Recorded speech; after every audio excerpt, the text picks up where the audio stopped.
تفصیل ہے۔ اب اس کے تجزیہ پر آ جاتے ہیں۔ آیت کریمہ کے الفاظ ہیں انما یرید اللہ لیذھب عنکم الرجس اہل البیت ویطہرکم تطہیرا۔ اس میں جو لفظ آیا ہے، دو لفظ قابل توجہ ہیں، ایک الرجس اور ایک یطہرکم تطہیرا میں طہارت۔ یہ دو لفظ توجہ طلب ہیں۔ ان دو الفاظ کو سمجھنے کے لیے تھوڑا لغت کی کتابوں سے مدد لینے کی ضرورت ہے۔ جو پہلا لفظ ہے کہ اللہ تعالیٰ، اس کا معنی یہ ہے کہ اللہ پاک کا ارادہ فقط یہ ہے کہ وہ ہر قسم کا رجس اے اہل بیت آپ سے دور کرنا چاہتا ہے۔ اب ہر قسم کا رجس دور کرنا چاہتا ہے۔ پہلے تھوڑا اس پر فوکس کر لیتے ہیں، سمجھ لیتے ہیں کہ رجس سے مراد کیا ہے۔ پچھلا حصہ ابھی تک جو میں نے عرض کیا اس کا مقصود یہ تھا کہ یہ جو آیت تطہیر کا ریلیونٹ حصہ ہے، بے شک اس میں ازواج مطہرات شامل ہیں، مگر اس کا مین فوکس آقا علیہ السلام کا جو فوکس وہ سیدہ کائنات کی ذات اور آپ کے گھرانے پر تھا۔ اب اس میں آگے چل کے ایک خاص بات میں عرض کروں گا۔ رجس کا معنی سمجھ لیتے ہیں پہلے، اور دوسرا طہارت۔ لفظ رجس، اس کو جاننے کے لیے تین الفاظ کا معنی سمجھنا ضروری ہے۔ امام فیروز آبادی نے، امام مجد الدین محمد بن یعقوب البصائر میں وہ بیان کرتے ہیں کہ تین الفاظ متقارب المعنی ہے۔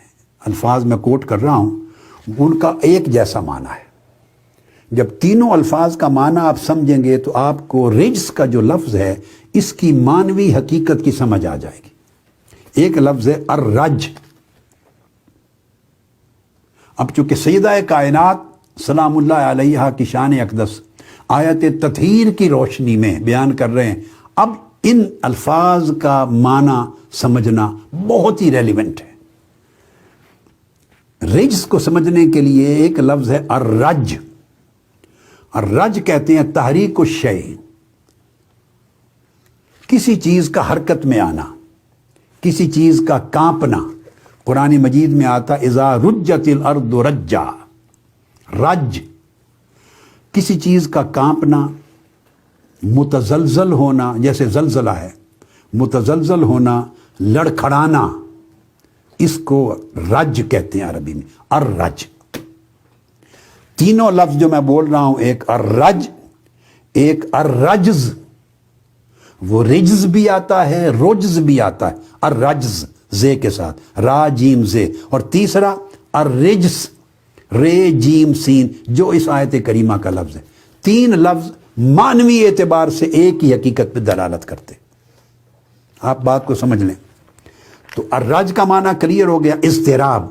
کسی شخص میں اگر کوئی چیز ہل جائے، اضطراب ہو جائے، کوئی پھسل جائے، اس میں تزلزل آ جائے، ڈگمگا جائے، کانپے، تو اس کو الرج کہتے ہیں۔ الرجز دوسرا لفظ، اس کا معنی بھی اضطراب، یعنی راجزہ یرجز رجزن، کمزوری کی وجہ سے اضطراب، لڑکھڑا جانا، کانپنا، لڑک جانا، کمزوری کی وجہ سے، اس کو الرجز، الرجز اور الرجز کہتے ہیں۔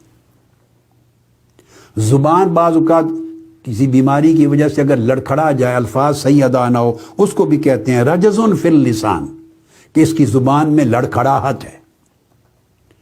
تو بات کو سمجھیں، پھسلنا، پاؤں کا پھسل جانا، لڑکھڑا جانا، ہلکا سا کانپنا، استقامت کی بجائے تھوڑا سا اضطراب آ جانا، اس کو کہتے ہیں الرج بھی اور الرجز بھی۔ اب تیسرا لفظ ہے الرجس۔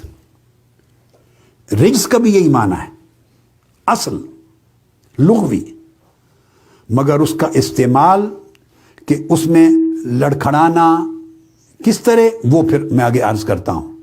جب رجس کا لفظ آتا ہے تو اس کا اطلاق پھر اسی طرح، یعنی چار جہتوں سے رجس کا لفظ استعمال کیا جاتا ہے۔ یہ جو اس آیت کریمہ میں آیا ہے لیذھب عنکم الرجس، کہ اللہ کا ارادہ فقط یہ ہے کہ ہر قسم کا رجس تم سے دور کر دے۔ وہ کیا ہے رجس؟ کہ اس کی ہر قسم کو اللہ اہل بیت سے دور کرنا چاہتا ہے، سیدہ کائنات سے۔